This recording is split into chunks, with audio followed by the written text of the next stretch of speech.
Hello दोस्तों, मैं शुभम कुमार। आज हम लोग का फिजिक्स का ये लगभग सातवां या आठवां क्लास होगा।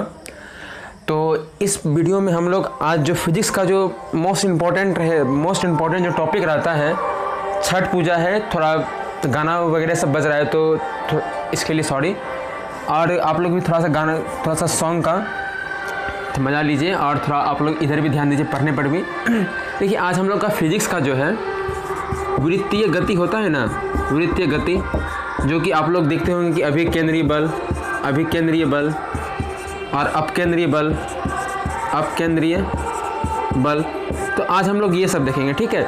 जहाँ से कि स्टूडेंट ये सब जानता ज़रूर है, लेकिन ये नहीं जानता है कि अभिकेंद्रीय बल क्या होता है, सेंट्रीफ्यूगल फोर्स क्या होता है और ये अपकेंद्रीय बल क्या होता है, इसमें इसका एग्जाम्पल क्या होता है। तो आज हम लोग वो देखेंगे और कुछ हम लोग देखेंगे निष्क्रिय गैस, ठीक है। कुछ निष्क्रिय गैस देखेंगे जो कि एग्ज़ाम में पूछा जाता है और इसका पूरा ट्रिक रहेगा, ठीक है। पूरा ट्रिक पे एक ही ट्रिक है जो कि आपको पूरा याद हो जाएगा कि कौन कौन सा निष्क्रिय गैस है, ठीक है। चलिए, आप लोग वीडियो में बने रहेंगे और हम लोग पहले वृत्तीय गति देखते हैं, जो कि मोस्ट इंपॉर्टेंट टॉपिक है। अगर आप लोग वीडियो अगर समझ में अगर आ जाएगा तो प्लीज़ लाइक और सब्सक्राइब जरूर कीजिएगा। इसके बाद जस्ट हम लोग का टाइम एंड वर्क का पूरा बेसिक्स स्टार्ट होगा, आज ही स्टार्ट होगा। तो आप लोग वो भी वीडियो देखेंगे और वो स्पेशली बिहार सचिवालय सहायक के लिए है और उसे भी अन्य किसी भी एग्ज़ाम के लिए है। तो देखिए, वृत्तीय गति क्या है। तो देखिए, वृत्तीय गति क्या है कि वृत्तीय गति में जैसे कि वृत्त का मतलब क्या होता है, आप लोग देखे होंगे एक वृत्त होता है गोल ऐसा, ये हमारा हो गया वृत्त, ठीक है। तो वृत्तीय गति में वे एक समान होने पर, जो कि ये हो गया हमारा वृत्त हो गया, वृत्त पर कोई वस्तु चल रहा है, इस तरह से कोई वस्तु चल रहा है, ठीक है। इस तरह से वस्तु जो चल रहा है, तो इसी को हम वृत्तीय पथ पर चलने वाले गति को हम क्या कहते हैं, वृत्तीय गति कहते हैं, ठीक है। वृत्तीय पथ पर चलने वाले गति को क्या कहते हैं, हम लोग वृत्तीय गति कहते हैं। अब इससे आप लोग कल जो हम लोग का न्यूटन का फर्स्ट लॉ, सेकेंड लॉ और थर्ड लॉ जो हुआ था, उसमें मैंने आपको बताया था क्या कि त्वरण और मंदन ये कंप्लीट होना बहुत ही ज़्यादा जरूरी, क्योंकि त्वरण का हर समय यूज होता है और आपका डेली लाइफ में त्वरण का यूज होता ही होता है। भले आप अगर नहीं जान रहे हैं त्वरण, तो आपको वो नहीं दिख रहा है, लेकिन जो त्वरण जान रहे हैं वो चल भी रहे हैं या फिर बाइक से भी जा रहे हैं, किसी से भी वो जा रहे हैं, तो उसे त्वरण का वो फील वो पक्का करेगा, क्योंकि फिजिक्स ऐसा सब्जेक्ट है कि वो फील पर ही है। तो देखिए, ये जो हमारा है वृत्तीय, इस पर ये मान लेते हैं कि कोई वस्तु है, ठीक है। मान लेते हैं यही कोई गाड़ी है और वृत्त पर अगर एक समान गति से मान लेते हैं कि 20 किलोमीटर प्रति घंटा की रफ्तार है, ठीक है। और 20 किलोमीटर प्रति घंटा की रफ्तार से अगर चल रहा है तो इस पे त्वरण का वेग क्या होगा, समान होगा, क्योंकि एग्जाम में इस तरह का क्वेश्चन पूछा गया है कि वृत्तीय पथ पर एक समान गति से चलने वाले वृत्तीय पथ पर उस गति का त्वरण क्या होगा। तो उस गति का त्वरण क्या होगा, 0 होगा, 0 होगा, ठीक है। तो ये हमारा हो गया। अब देखिए कि वृत्तीय गति कितने प्रकार के होते हैं, वृत्तीय गति कितने टाइप्स के होते हैं, टाइप्स ऑफ सर्कुलर मोशन। अब देखिए, वृत्तीय गति 2 प्रकार के होते हैं। पहला क्या होता है आपका, अभिकेंद्रीय बल।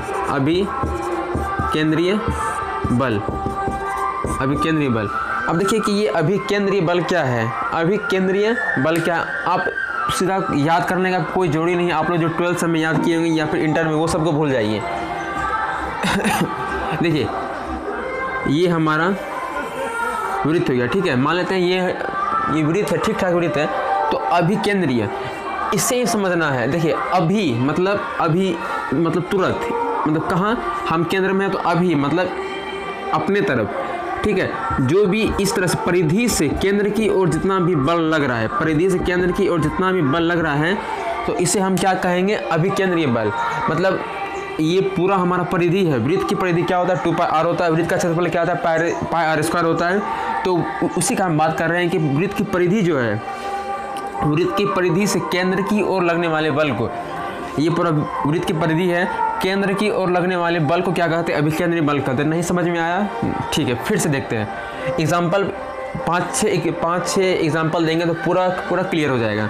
देखिए, अभिकेंद्रीय बल, केंद्र की ओर लगने वाले बल को, ठीक है, ये पूरा वृत्त है और वृत्त केंद्र की ओर लगने वाले बल को अभिकेंद्रीय बल कहते हैं, ठीक है। केंद्र की ओर लगने वाले बल को अभिकेंद्रीय बल कहते हैं। जैसे मान लेते हैं कि आप कोई रस्सी में आप कोई कुछ सामान आप बांधिए, कोई वस्तु बांधिए, या फिर कोई छोटा सा कोई भारी हल्का सामान गिट्टी वगैरह से बांध दिए, आप उससे आप घुमा रहे हैं, ठीक है। ऐसे उससे आप यहाँ पर ये आपका हाथ है, ठीक है, ये आपका हाथ है, ठीक।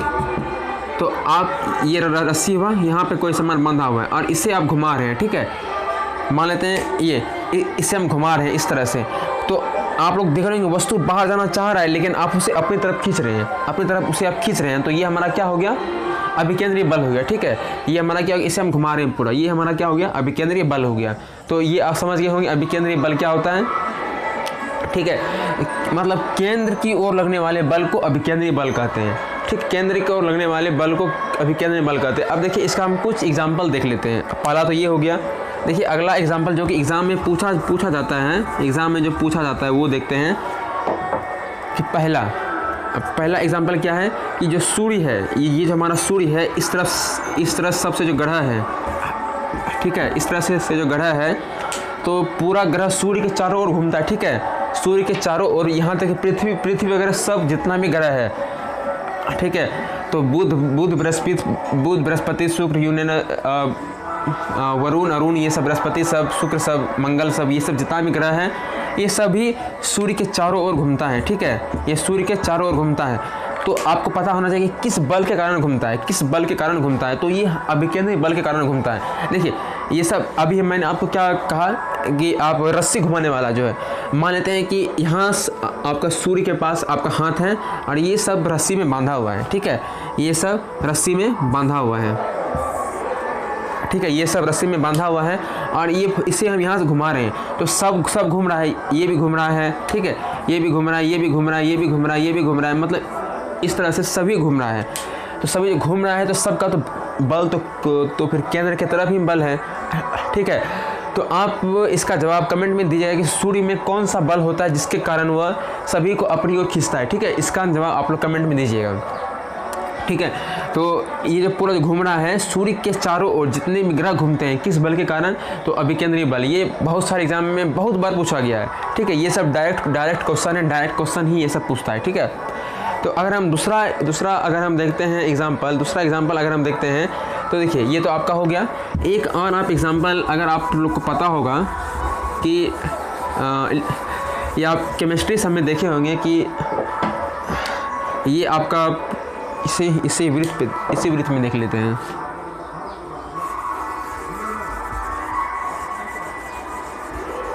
इसी वृत्त में देख लेते हैं। देखिए ये हमारा क्या हो गया, केंद्र हो गया, ठीक है। ये हमारा क्या हो गया, केंद्र हो गया। और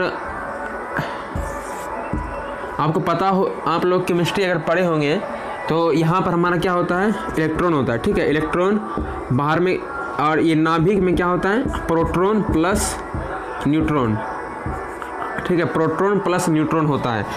तो बाहर में क्या होता है और अंदर में क्या होता है, बाहर में आप लोग याद रखिए ई, और अंदर में पी प्लस एन, ये यानी कि प्रोटॉन और न्यूट्रॉन, ठीक है। प्रोटॉन और न्यूट्रॉन। और नाभिक के चारों ओर ये जो हमारा नाभिक है, नाभिक के चारों ओर ई चक्कर जो लगा रहा है, ई मतलब इलेक्ट्रॉन, ठीक है, इलेक्ट्रॉन। नाभिक के चारों ओर ई चक्कर जो लगा रहा है, ये किस बल के कारण, तो ये अभिकेंद्रीय बल के कारण ये पूरा चक्कर लगा रहा है, ठीक है। अभिकेंद्रीय बल के कारण प्रोटॉन मतलब नाभिक के चारों ओर चक्कर लगा रहा है, कौन, तो ई, ये यानी कि इलेक्ट्रॉन, ठीक है। अगला हम देखते हैं, एक और देखते हैं एग्जाम्पल। अब देखिए कि आप लोग अगर कभी साइकिल तो खैर चलाए ही होंगे, बाइक भी चलाए होंगे, बहुत कुछ चलाए होंगे। तो देखिए जैसे कि आपका ये रास्ता है, ठीक है, आपका ये रास्ता है, यहाँ तक बढ़ते फिर ये रास्ता इधर मुड़ गया, ठीक है, ये रास्ता इधर मुड़ गया। अगर बाइक से जा रहे हैं तो आप ऑटोमेटिक अगर इधर घूमना है तो आप देखते होंगे कि आप हल्का बाइक आप केंद्र की ओर झुकाते होंगे, और अपने बॉडी को भी, जैसे कि ये है, ठीक है, ये है, तो आप इस तरह से आप झुकाते होंगे। क्योंकि ये अभिकेंद्रीय बल के कारण आप केंद्र की ओर झुकते हैं। तो ये भी हमारा क्या एग्जाम में पूछता है कि कोई भी बाइक चालक मोड़ पर केंद्र की ओर झुकता है किस बल के कारण, तो अभिकेंद्रीय बल के कारण। ये जितना भी एग्जाम्पल है देखिए अब ट्वेल्थ वगैरह सब तो रहा नहीं। अब कंपटीशन एग्ज़ाम में क्या होता है, सबसे ज़्यादा एग्जाम्पल ही पूछा जाता है, सबसे ज़्यादा एग्जाम्पल।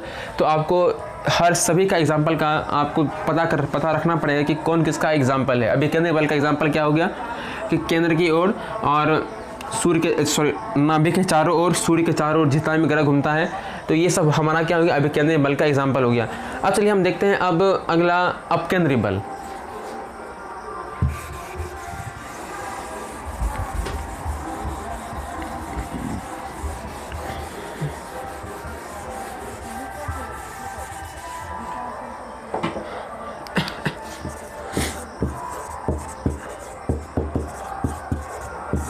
अपकेंद्रीय बल, देखिए अपकेंद्रीय बल क्या है।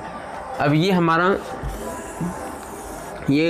वृत्त है, ठीक है, ये हमारा वृत्त है। अब आप लोग इसका देखिए अपकेंद्रीय बल क्या है। आप लोग इसे देखिए याद कर लेंगे ट्रिक, बस याद करने के लिए ही इसे देखिए। अप मतलब क्या होता है, ऊपर, ठीक है, ऊपर मतलब ये हमारा केंद्र है, तो केंद्र से ऊपर की ओर, यानी कि केंद्र से बाहर की ओर जितना भी बल लग रहा है, केंद्र से बाहर की ओर जितना भी बल लग रहा है, इसे हम क्या कहेंगे, अपकेंद्रीय बल।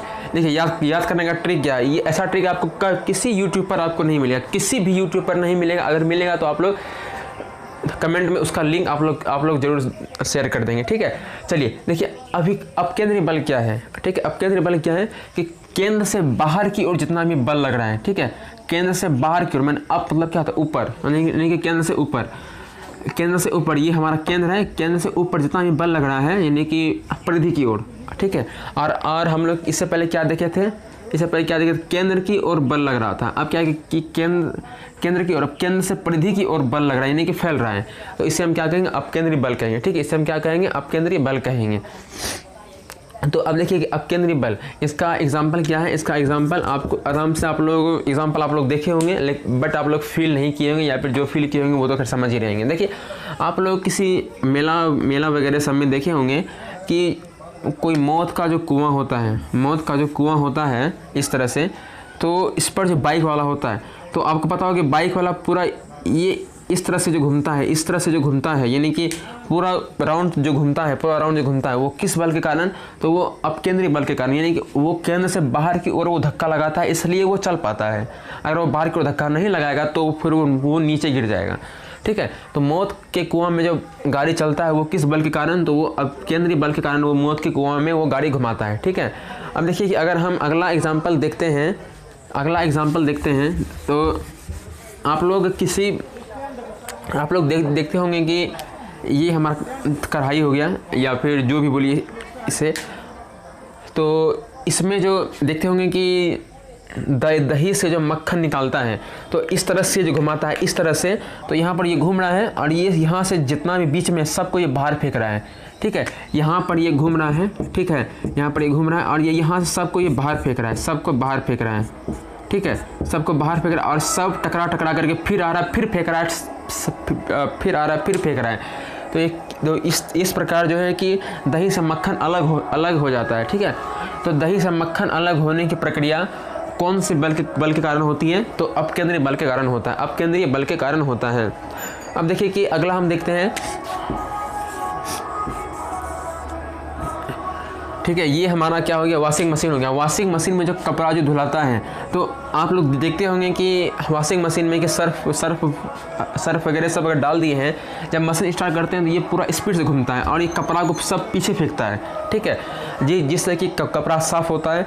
तो वॉशिंग मशीन, दही निकालना, और उसके बाद आपका मौत के कुआं में गाड़ी का घूमना, ये सब हमारा क्या है, अभिकेंद्रीय बल का एग्जाम्पल है, ठीक है। ये सब हमारा क्या है, अभिकेंद्रीय बल का एग्जाम्पल है। तो इस तरह से आपका हो गया।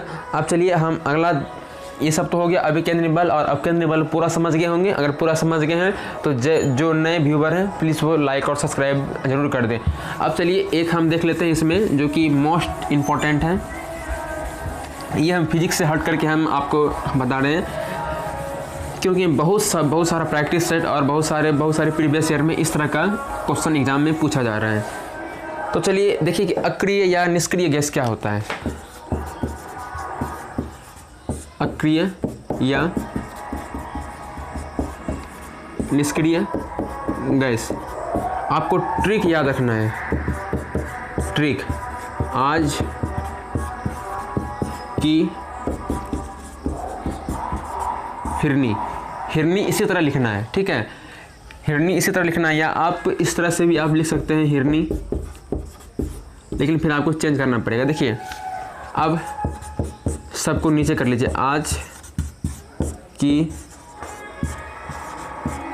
हिरनी, सॉरी ये आज की हिरनी, ठीक है, ये बस आपको यही याद रखना है, बाकी आपका सब कुछ याद हो गया। अब देखिए आज से क्या हो गया, आर्गन, और जो से क्या हो गया आपका, ओ से हो गया, ओ से हो गया आपका तो आर्गन, आपका जो से हो गया जेनॉन, की से हो गया क्रिप्टॉन, ठीक है, और हो से आपका हो गया हीलियम, रे से आपका हो गया रेडॉन, और नी से आपका हो गया नियॉन, ठीक है। तो ये आपका हो गया निष्क्रिय या अक्रिय गैस, ठीक है। आज की हिरनी आपको याद रखना है। ये सब अगर याद ना भी रहे तो सबका फर्स्ट वर्ड आप याद रखेंगे, बार बार इसे प्रैक्टिस करने के बाद ये आपको याद हो जाएगा, ठीक है। बार बार प्रैक्टिस करने के बाद ये आपका याद हो जाएगा। वीडियो अगर आप लोग अगर अच्छा लगा हो और आप लोग पूरा वृत्ति गति अगर समझ गए होंगे तो प्लीज़ चैनल को लाइक और सब्सक्राइब जरूर कीजिएगा। और हमारा नेक्स्ट वीडियो अभी ही जस्ट समय टाइम एंड वर्क का, यानी कि समय और कार्य का हमारा अभी वीडियो अपलोड होगा, पूरा बेसिक से चलेगा। लगभग उसमें जितना भी टाइप्स का सवाल रहेगा, लगभग 100+ क्वेश्चन उसमें सॉल्व होगा। प्लीज़ आप लोग चैनल को लाइक और सब्सक्राइब जरूर करें। धन्यवाद।